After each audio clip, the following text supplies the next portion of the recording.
ਇਹ ਹਫ਼ਤਾਵਾਰ ਬਾਈਬਲ ਦਾ ਦਰਸੀ ਵਾਸ Plainfield Christian Science Church Independent ਵੱਲੋਂ ਹੈ, ਜਿਹੜਾ ਨਿਊ ਜਰਸੀ ਅਮਰੀਕਾ ਵਿੱਚ ਹੈ।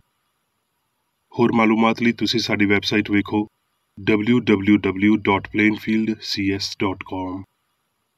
ਇਹ ਸਬਕ 23 ਨਵੰਬਰ 2023 ਐਤਵਾਰ ਦੇ ਦਿਨ ਹਫ਼ਤੇ ਦੇ ਅਖੀਰ ਉੱਤੇ ਤੁਹਾਡੇ ਪੜ੍ਹਨ ਲਈ ਤਿਆਰ ਕੀਤਾ ਗਿਆ ਹੈ। ਮਜ਼ਮੂਨ, ਸ਼ੁਕਰਗੁਜ਼ਾਰੀ। ਸੁਨਹਿਰੀ ਮਤਨ, ਜ਼ਬੂਰ। ਖੁਦਾਵੰਦ ਦਾ ਸ਼ੁਕਰ ਕਰੋ ਕਿਉਂ ਜੇ ਉਹ ਚੰਗਾ ਏ ਤੇ ਉਹਦੀ ਸ਼ਫਕਤ ਹਮੇਸ਼ਾ ਦੀ ਏ। ਜਵਾਬੀ ਪੜ੍ਹਾਈ। ਤਵਾਰੀਖ। ਰੱਬ ਦੀ ਸ਼ੁਕਰਗੁਜ਼ਾਰੀ ਕਰੋ, ਉਹਦੇ ਤੋਂ ਦੁਆ ਕਰੋ, ਕੌਮਾਂ ਦੇ ਵਿਚਕਾਰ ਉਹਦੇ ਕੰਮਾਂ ਦਾ ਇਸ਼ਤਿਹਾਰ ਦਿਓ, ਉਹਦੇ ਹਜ਼ੂਰ ਗਾਓ, ਉਹਦੀ ਮਦਾਸਰਾਈ ਕਰੋ, ਉਹਦੇ ਅਜੀਬ ਕੰਮਾਂ ਦਾ ਚਰਚਾ ਕਰੋ। ਤੁਸੀਂ ਖੁਦਾਵੰਦ ਤੇ ਉਹਦੀ ਤਾਕਤ ਦੇ ਤਾਲਬ ਰਵੋ, ਤੁਸੀਂ ਹਮੇਸ਼ਾ ਉਹਦੇ ਦੀਦਾਰ ਦੇ ਤਾਲਬ ਰਵੋ।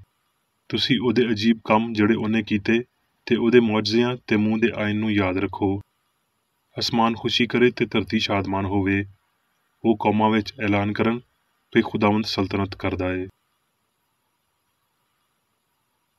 ਦਰਸੀਵਾਜ਼ ਬਾਈਬਲ ਵਿੱਚੋਂ ਕਰੰਥੀਓ। ਇਸ ਲਈ ਜੇ ਕੋਈ ਮਸੀਹ ਵਿੱਚ ਏ ਤੇ ਉਹ ਨਵਾਂ ਮਖਲੂਕ ਏ, ਪੁਰਾਣੀਆਂ ਸ਼ੈਵਾਂ ਜਾਂਦੀਆਂ ਰਹੀਆਂ, ਵੇਖੋ ਉਹ ਨਵੀਆਂ ਹੋ ਗਈਆਂ। ਅਮਾਲ। ਤੇ ਸਾਊਲ ਜਿਹੜਾ ਹਲੇ ਤੀਕਰ ਖੁਦਾਵੰਦ ਦੇ ਚੇਲਿਆਂ ਨੂੰ ਧਮਕੀਆਂ ਲਾਉਣ ਤੇ ਕਤਲ ਕਰਨ ਦੇ ਨਸ਼ੇ ਵਿੱਚ ਸੀ, ਸਰਦਾਰ ਕਾਹਨ ਦੇ ਕੋਲ ਗਿਆ ਤੇ ਉਹਨੇ ਦਮਿਸ਼ਕ ਦੇ ਇਬਾਦਤਖਾਨਿਆਂ ਲਈ ਇਸ ਮਜ਼ਮੂਨ ਦੀਆਂ ਚਿੱਠੀਆਂ ਮੰਗੀਆਂ ਵੀ ਜਿਨ੍ਹਾਂ ਨੂੰ ਇੰਜ ਦਾ ਵੇਖੇ, ਭਾਵੇਂ ਬੁੱਢੀਆਂ ਹੋਣ ਤੇ ਭਾਵੇਂ ਬੰਦੇ, ਉਹਨਾਂ ਨੂੰ ਬੰਨ੍ਹ ਕੇ ਯਰੂਸ਼ਲਮ ਵਿੱਚ ਲਿਆਵੇ। ਜਦ ਉਹ ਪੈਂਡਾ ਕਰਦਿਆਂ ਕਰਦਿਆਂ ਦਮਿਸ਼ਕ ਦੇ ਨੇੜੇ ਅੱਪੜਿਆ ਤੇ ਇੰਜ ਹੋਇਆ ਵੀ ਅਚਾਨਕ ਅਸਮਾਨ ਤੋਂ ਇੱਕ ਲੋ ਉਹਦੇ ਆਲੇ ਦੁਆਲੇ ਚਮਕੀ ਤੇ ਉਹ ਧਰਤੀ ਉੱਤੇ ਡਿੱਗ ਪਿਆ ਤੇ ਇਹ ਆਵਾਜ਼ ਆਈ ਵੀ ਐ ਸਾਊਲ, ਐ ਸਾਊਲ, ਤੂੰ ਮੈਨੂੰ ਕਿਉਂ ਸਤਾਉਣਾ ਏ? ਉਹਨੇ ਪੁੱਛਿਆ, ਐ ਖੁਦਾਵੰਦ ਤੂੰ ਕੌਣ ਏ? ਉਹਨੇ ਆਖਿਆ, ਮੈਂ ਯਿਸੂ ਹਾਂ ਜਿਹਨੂੰ ਤੂੰ ਸਤਾਉਣਾ ਏ। ਪਰ ਉੱਠ ਤੇ ਸ਼ਹਿਰ ਵਿੱਚ ਜਾ ਤੇ ਜੋ ਤੈਨੂੰ ਕਰਨਾ ਚਾਹੀਦਾ ਏ ਉਹ ਤੈਨੂੰ ਦੱਸਿਆ ਜਾਵੇਗਾ। ਜਿਹੜੇ ਬੰਦੇ ਉਹਦੇ ਨਾਲ ਸੀ ਉਹ ਚੁੱਪ ਖਲੋਤੇ ਰਹਿ ਗਏ, ਕਿਉਂ ਜੇ ਆਵਾਜ਼ ਤੇ ਸੁਣਦੇ ਸੀ ਪਰ ਕਿਸੇ ਨੂੰ ਵੇਖਦੇ ਨਹੀਂ ਸੀ। ਤੇ ਸਾਊਲ ਧਰਤੀ ਉੱਤੋਂ ਉੱਠਿਆ, ਪਰ ਜਦ ਅੱਖੀਆਂ ਖੋਲੀਆਂ ਤੇ ਉਹਨੂੰ ਕੁਝ ਵਿਖਾਲੀ ਨਾ ਦਿੱਤਾ ਤੇ ਲੋਕੀ ਉਹਦਾ ਹੱਥ ਫੜ ਕੇ ਦਮਿਸ਼ਕ ਵਿੱਚ ਲੈ ਕੇ ਗਏ ਤੇ ਉਹ 3 ਦਿਨਾਂ ਤੀਕਰ ਨਾ ਵੇਖ ਸਕਿਆ ਤੇ ਨਾ ਉਹਨੇ ਕੁਝ ਖਾਧਾ ਨਾ ਪੀਤਾ। ਦਮਿਸ਼ਕ ਵਿੱਚ ਹਨਨੀਆ ਨਾਂ ਦਾ ਇੱਕ ਚੇਲਾ ਸੀ। ਉਹਨੂੰ ਖੁਦਾਵੰਦ ਨੇ ਸੁਪਨੇ ਵਿੱਚ ਆਖਿਆ ਵੀ ਐ ਹਨਨੀਆ। ਉਹਨੇ ਆਖਿਆ, ਐ ਖੁਦਾਵੰਦ ਮੈਂ ਹਾਜ਼ਰ ਹਾਂ। ਖੁਦਾਵੰਦ ਨੇ ਉਹਨੂੰ ਆਖਿਆ, ਉੱਠ ਉਸ ਘਰ ਵਿੱਚ ਜਾ ਜਿਹੜਾ ਸਿੱਧਾ ਅਖਵਾਂਦਾ ਏ ਤੇ ਯਹੂਦਾ ਦੇ ਘਰ ਵਿੱਚ ਸਾਊਲ ਨਾਂ ਦੇ ਤਰਸੀਸੀ ਨੂੰ ਪੁੱਛ ਲੈ, ਕਿਉਂ ਜੇ ਵੇਖ ਉਹ ਦੁਆ ਕਰ ਰਿਹਾ ਏ। ਤੇ ਉਹਨੇ ਹਨਨੀਆ ਨਾਂ ਦੇ ਇੱਕ ਬੰਦੇ ਨੂੰ ਅੰਦਰ ਆਉਂਦਿਆਂ ਤੇ ਆਪਣੇ ਉੱਤੇ ਹੱਥ ਧਰਦਿਆਂ ਵੇਖਿਆ ਤਾਂ ਜੋ ਫੇਰ ਸਜਾਖਾ ਹੋਵੇ। ਹਨਨੀਆ ਨੇ ਜਵਾਬ ਦਿੱਤਾ ਭਈ ਐ ਖੁਦਾਵੰਦ, ਮੈਂ ਬਹੁਤ ਸਾਰੇ ਲੋਕਾਂ ਤੋਂ ਇਸ ਬੰਦੇ ਦਾ ਜ਼ਿਕਰ ਸੁਣਿਆ ਏ ਭਈ ਇਹਨੇ ਯਰੂਸ਼ਲਮ ਵਿੱਚ ਤੇਰੇ ਪਾਕ ਲੋਕਾਂ ਨਾਲ ਕੈਸੀਆਂ ਬੁਰਾਈਆਂ ਕੀਤੀਆਂ ਨੇ ਤੇ ਇੱਥੇ ਇਹਨੂੰ ਸਰਦਾਰ ਕਾਹਨਾਂ ਵੱਲੋਂ ਇਖਤਿਆਰ ਮਿਲਿਆ ਏ ਭਈ ਜਿਹੜੇ ਲੋਕੀ ਤੇਰਾ ਨਾਂ ਲੈਂਦੇ ਨੇ ਉਹਨਾਂ ਸਾਰਿਆਂ ਨੂੰ ਬੰਨ ਲਵੇ। ਪਰ ਖੁਦਾਵੰਦ ਨੇ ਉਹਨੂੰ ਆਖਿਆ, ਤੂੰ ਜਾ, ਕਿਉਂ ਜੇ ਇਹ ਕੌਮਾਂ, ਬਾਦਸ਼ਾਹਾਂ ਤੇ ਬਨੀ ਇਸਰਾਈਲ ਉੱਤੇ ਮੇਰਾ ਨਾਂ ਜ਼ਾਹਰ ਕਰਨ ਲਈ ਮੇਰਾ ਚੁਣਿਆ ਹੋਇਆ ਵਸੀਲਾ ਏ। ਇਸ ਲਈ ਹਨਨੀਆ ਜਾ ਕੇ ਉਸ ਘਰ ਵਿੱਚ ਵੜਿਆ ਤੇ ਆਪਣੇ ਹੱਥ ਉਹਦੇ ਉੱਤੇ ਧਰ ਕੇ ਆਖਿਆ, ਭਾਈ ਸਾਊਲ, ਖੁਦਾਵੰਦ ਯਾਨੀ ਯਸੂ ਜਿਹੜਾ ਤੇਰੇ ਉੱਤੇ ਉਸ ਰਾਹ ਵਿੱਚ ਜਿੱਥੋਂ ਤੂੰ ਆਇਆ ਏ ਜ਼ਾਹਰ ਹੋਇਆ ਸੀ, ਉਹਨੇ ਹੀ ਮੈਨੂੰ ਘੱਲਿਆ ਏ ਭਈ ਤੂੰ ਅੱਖੀਆਂ ਪਾਵੇਂ ਤੇ ਪਾਕ ਰੂਹ ਨਾਲ ਭਰ ਜਾਵੇਂ। ਤੇ ਛੇਤੀ ਨਾਲ ਉਹਦੀਆਂ ਅੱਖੀਆਂ ਤੋਂ ਛਿਲਕੇ ਜਿਹੇ ਡਿੱਗੇ ਤੇ ਉਹ ਸਜਾਖਾ ਹੋ ਗਿਆ ਤੇ ਉੱਠ ਕੇ ਬਪਤਿਸਮਾ ਲਿਆ ਤੇ ਛੇਤੀ ਨਾਲ ਇਬਾਦਤਖਾਨਿਆਂ ਵਿੱਚ ਯਿਸੂ ਦੀ ਮੁਨਾਦੀ ਕਰਨ ਲੱਗਾ ਭਈ ਉਹ ਰੱਬ ਦਾ ਪੁੱਤਰ ਏ। ਤੇ ਸਾਰੇ ਸੁਣਨ ਵਾਲੇ ਹੈਰਾਨ ਹੋ ਕੇ ਆਖਣ ਲੱਗੇ, ਕੀ ਇਹ ਉਹ ਬੰਦਾ ਨਹੀਂ ਜਿਹੜਾ ਯਰੂਸ਼ਲਮ ਵਿੱਚ ਇਹ ਨਾਂ ਲੈਣ ਵਾਲਿਆਂ ਨੂੰ ਤਬਾਹ ਕਰਦਾ ਸੀ ਤੇ ਇੱਥੇ ਵੀ ਇਸ ਲਈ ਆਇਆ ਸੀ ਭਈ ਉਹਨਾਂ ਨੂੰ ਬੰਨ੍ਹ ਕੇ ਸਰਦਾਰ ਕਾਹਨਾਂ ਦੇ ਕੋਲ ਲੈ ਜਾਵੇ। ਪਰ ਸਾਊਲ ਨੂੰ ਹੋਰ ਵੀ ਤਾਕਤ ਮਿਲਦੀ ਰਹੀ ਤੇ ਉਹ ਇਸ ਗੱਲ ਨੂੰ ਸਾਬਤ ਕਰਕੇ ਭਈ ਮਸੀਹ ਇਹ ਹੀ ਏ, ਦਮਿਸ਼ਕ ਦੇ ਰਹਿਣ ਵਾਲੇ ਯਹੂਦੀਆਂ ਨੂੰ ਹੈਰਾਨ ਕਰਦਾ ਰਿਹਾ। ਖੁਲਸੀਓਂ।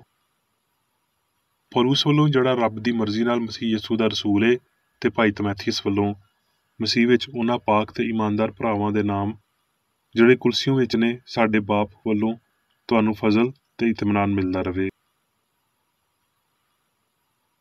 ਖੁਲਸੀਓਂ। ਇਸ ਲਈ ਜਦੋਂ ਤੁਸੀਂ ਮਸੀਹ ਦੇ ਨਾਲ ਜਵਾਏ ਗਏ ਤੇ ਅਗਲੇ ਜਹਾਨ ਦੀਆਂ ਛਾਵਾਂ ਨੂੰ ਲੱਭਦੇ ਰਹੋ, ਜਿੱਥੇ ਮਸੀਹ ਮੌਜੂਦ ਏ ਤੇ ਰੱਬ ਦੇ ਸੱਜੇ ਪਾਸੇ ਬੈਠਾ ਏ। ਉੱਥੇ ਨਾ ਯੂਨਾਨੀ ਰਿਹਾ, ਨਾ ਯਹੂਦੀ, ਨਾ ਖਤਨਾ, ਨਾ ਮਖਤੂਨੀ, ਨਾ ਵੈਸ਼ੀ, ਨਾ ਸਕੂਤੀ, ਨਾ ਗੁਲਾਮ, ਨਾ ਆਜ਼ਾਦ। ਬਸ ਮਸੀਹ ਸਭ ਕੁਝ ਤੇ ਸੱਚ ਵਿੱਚ ਏ। ਤੇ ਮਸੀਹ ਦਾ ਇਤਮਾਨਾਨ, ਜਿਹਦੇ ਲਈ ਤੁਸੀਂ ਇੱਕ ਬਦਨ ਹੋ ਕੇ ਬੁਲਾਏ ਵੀ ਗਏ ਹੋ, ਤੁਹਾਡੇ ਦਿਲਾਂ ਉੱਤੇ ਹੁਕੂਮਤ ਕਰੇ ਤੇ ਤੁਸੀਂ ਸ਼ੁਕਰਗੁਜ਼ਾਰ ਰਹੋ। ਤੇ ਕਲਾਮ ਜਾਂ ਕੰਮ ਜੋ ਕੁਝ ਕਰਦੇ ਹੋ, ਸਭ ਖੁਦਾਵੰਦ ਯਿਸੂ ਦੇ ਨਾਂ ਨਾਲ ਕਰੋ ਤੇ ਉਹਦੇ ਰਾਹੀਂ ਰੱਬ ਦਾ ਸ਼ੁਕਰ ਕਰੋ। ਫਿਲਪੀਓ, ਕਿਸੇ ਗੱਲ ਦੀ ਫਿਕਰ ਨਾ ਕਰੋ, ਬਲਕਿ ਹਰ ਇੱਕ ਗੱਲ ਵਿੱਚ ਤੁਹਾਡੀਆਂ ਦਰਖਾਸਤਾਂ, ਦੁਆ ਤੇ ਮਿੰਨਤ ਦੇ ਰਾਹੀਂ ਸ਼ੁਕਰਗੁਜ਼ਾਰੀ ਦੇ ਨਾਲ ਰੱਬ ਦੇ ਸਾਹਮਣੇ ਪੇਸ਼ ਕੀਤੀਆਂ ਜਾਣ। ਤੇ ਰੱਬ ਦਾ ਇਤਮਾਨਾਨ, ਜਿਹੜਾ ਸਮਝ ਤੋਂ ਬਿਲਕੁਲ ਬਾਹਰ ਏ, ਤੁਹਾਡੇ ਦਿਲਾਂ ਤੇ ਖਿਆਲਾਂ ਨੂੰ ਮਸੀਹ ਯਿਸੂ ਵਿੱਚ ਮਹਿਫੂਜ਼ ਰੱਖੇਗਾ। ਰੋਮੀਓ, ਕਿਉਂ ਜੇ ਉਹਦੇ ਵੱਲੋਂ ਹੀ ਤੇ ਉਹਦੇ ਹੀ ਰਾਹੀਂ ਤੇ ਉਹਦੇ ਲਈ ਹੀ ਸਾਰੀਆਂ ਛਾਵਾਂ ਨੇ, ਉਹਦੀ ਵਡਿਆਈ ਹਮੇਸ਼ਾ ਤਿਕਰ ਹੁੰਦੀ ਰਵੇ। ਆਮੀਨ। ਹੁਣ ਮੈਂ ਮੇਰੀ ਬੇਕਰ ਰੇਡੀ ਦੀ ਲਿਖੀ ਹੋਈ ਕ੍ਰਿਸਚਨ ਸਾਇੰਸ ਦੀ ਦਰਸੀ ਕਿਤਾਬ ਸਾਇੰਸ ਤੇ ਸਿਹਤ ਆਇਤਾਂ ਦੀ ਕੁੰਜੀ ਦੇ ਨਾਲ ਵਿੱਚੋਂ ਲਈਆਂ ਹੋਈਆਂ ਲਿਖਾਈਆਂ ਪੜਾਂਗਾ। ਸਾਇੰਸ ਤੇ ਸਿਹਤ। ਸਾਨੂੰ ਕਿਸੇ ਇਮਾਨਦਾਰ ਦਿਲ ਨੂੰ ਮਾਯੂਸ ਨਹੀਂ ਕਰਨਾ ਚਾਹੀਦਾ, ਬਲਕਿ ਉਹਨਾਂ ਲੋਕਾਂ ਲਈ ਥੋੜ੍ਹੀ ਬਹੁਤ ਆਸ ਬਾਕੀ ਏ ਜਿਹੜੇ ਵਾਰੀ-ਵਾਰੀ ਆਪਣੀ ਬਦਕਾਰੀ ਦੇ ਨਾਲ ਸਾਹਮਣੇ ਆਉਂਦੇ ਨੇ, ਫਿਰ ਉਹਨੂੰ ਲੁਕਾਉਣ ਲਈ ਥਾਂ ਲੱਭਦੇ ਨੇ। ਉਹਨਾਂ ਦੀਆਂ ਦੁਆਵਾਂ ਅਜਿਹੀਆਂ ਦਲੀਲਾਂ ਨੇ ਜਿਹੜੀਆਂ ਉਹਨਾਂ ਦੇ ਕਿਰਦਾਰ ਦੇ ਨਾਲ ਮੇਲ ਨਹੀਂ ਰੱਖਦੀਆਂ। ਉਹ ਪਾਪ ਦੇ ਨਾਲ ਖੁਫੀਆ ਰਿਸ਼ਤਾ ਰੱਖਦੇ ਨੇ ਤੇ ਅਜਿਹੇ ਜ਼ਾਹਰੀ ਲੋਕਾਂ ਦੇ ਬਾਰੇ ਯਿਸੂ ਨੇ ਆਖਿਆ ਭਈ ਉਹ ਸਫੈਦੀ ਫਿਰੀਆਂ ਕਬਰਾਂ ਵਾਂਗਰ ਨੇ, ਜਿਹੜੀਆਂ ਅੰਦਰੋਂ ਹਰ ਤਰ੍ਹਾਂ ਦੀ ਗੰਦਗੀ ਨਾਲ ਭਰੀਆਂ ਨੇ। ਜੇ ਕੋਈ ਬੰਦਾ ਭਾਵੇਂ ਬਾਹਰੋਂ ਉਹ ਬੰਦਾ ਪੁਰਜੋਸ਼ ਤੇ ਦੁਆ ਕਰਨ ਵਾਲਾ ਵਿਖਾਲੀ ਦੇਵੇ, ਨਾਪਾਕ ਹੋਵੇ ਤੇ ਇਸੇ ਪਾਰੋਂ ਗੈਰ ਵਫਾਦਾਰ ਹੋਵੇ, ਤੇ ਉਹਦੇ ਉੱਤੇ ਚੰਗੀ ਸਲਾਹ ਕੀ ਦਿੱਤੀ ਜਾ ਸਕਦੀ ਏ।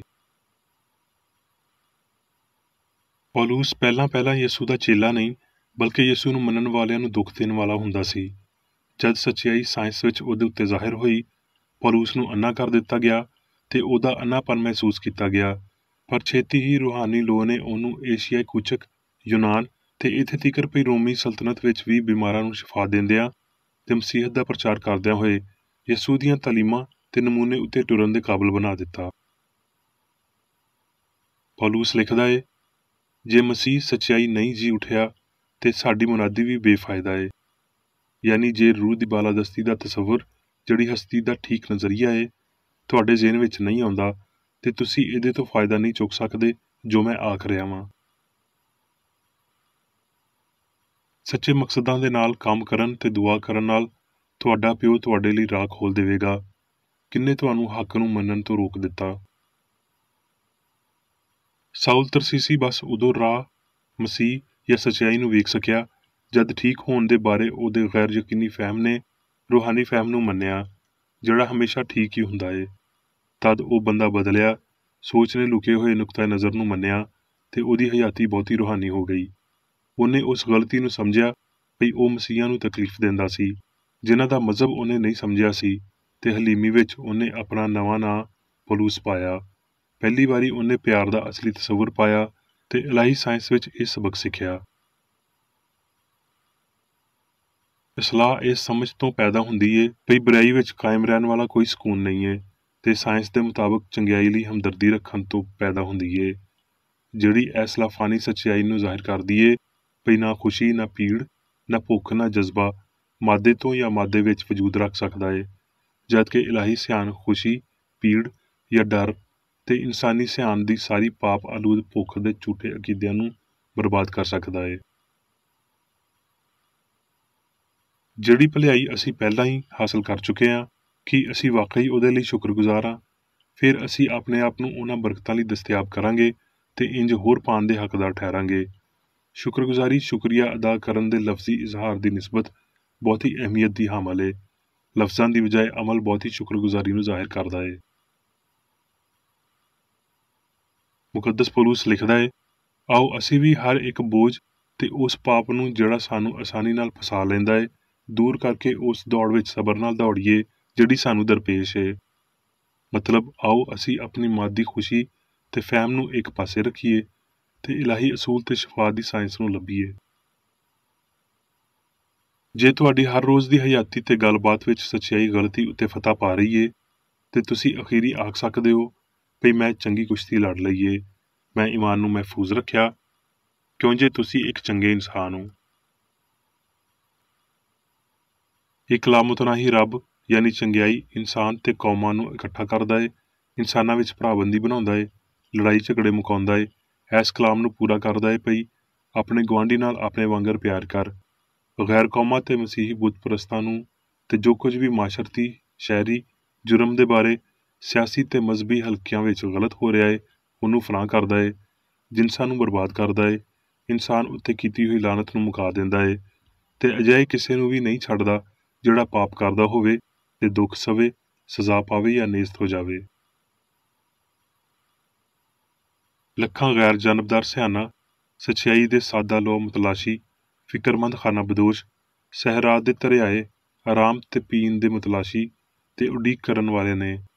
ਮਸੀਹ ਦੇ ਨਾਂ ਤੇ ਉਹਨਾਂ ਨੂੰ ਠੰਡੇ ਪਾਣੀ ਦਾ ਇੱਕ ਪਿਆਲਾ ਦਿਓ ਤੇ ਨਤੀਜਿਆਂ ਤੋਂ ਕਦੀ ਨਾ ਡਰੋ।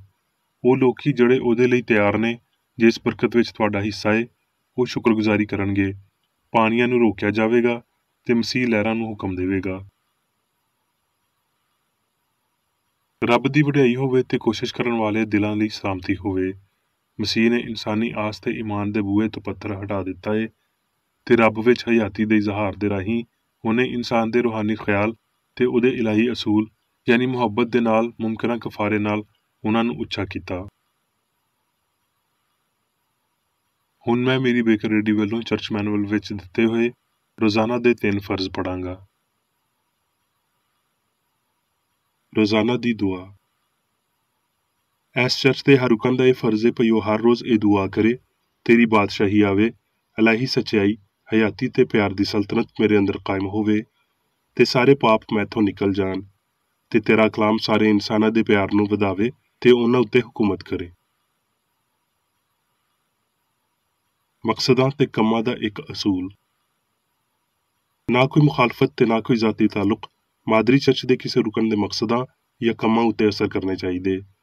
ਸਾਇੰਸ ਵਿੱਚ ਬਸ ਇਲਾਹੀ ਪਿਆਰ ਹੀ ਹੁਕੂਮਤ ਕਰਦਾ ਏ ਤੇ ਇੱਕ ਮਸੀਹੀ ਸਾਇੰਸਦਾਨ ਪਾਪ ਨੂੰ ਰੱਦ ਕਰਦਿਆਂ ਹੋਏ ਸੁੱਚੀ ਭਰਾਬੰਦੀ, ਖੈਰਾਤ ਪਸੰਦੀ ਤੇ ਮਾਫੀ ਨਾਲ ਪਿਆਰ ਦੀਆਂ ਮਿੱਠੀਆਂ ਸੱਚਾਈਆਂ ਦਾ ਪਰਛਾਵਾਂ ਬਣਦਾ ਏ।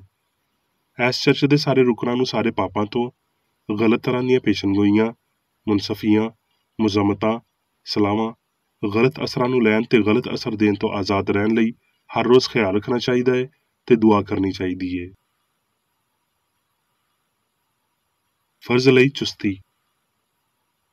ਇਸ ਚਰਚ ਦੇ ਹਰ ਰੁਕਨ ਦਾ ਇਹ ਫਰਜ਼ ਏ ਭਈ ਉਹ ਹਰ ਰੋਜ਼ ਜਾਰਿਹਾਨਾ ਜ਼ੇਨੀ ਸਲਾਹਾਂ ਦੇ ਖਿਲਾਫ ਆਪਣੇ ਆਪ ਨੂੰ ਤਿਆਰ ਰੱਖੇ ਤੇ ਰੱਬ, ਆਪਣੇ ਕਾਇਦ ਤੇ ਇਨਸਾਨਾਂ ਲਈ ਆਪਣੇ ਫਰਜ਼ਾਂ ਨੂੰ ਨਾ ਕਦੀ ਭੁੱਲੇ ਤੇ ਨਾ ਕਦੀ ਨਜ਼ਰਅੰਦਾਜ਼ ਕਰੇ। ਉਹਦੇ ਕੰਮਾਂ ਦੇ ਰਾਹੀਂ ਉਹਦਾ ਇਨਸਾਫ ਹੋਵੇਗਾ, ਉਹ ਬੇਕਸੂਰ ਜਾਂ ਕਸੂਰਵਾਰ ਹੋਵੇਗਾ।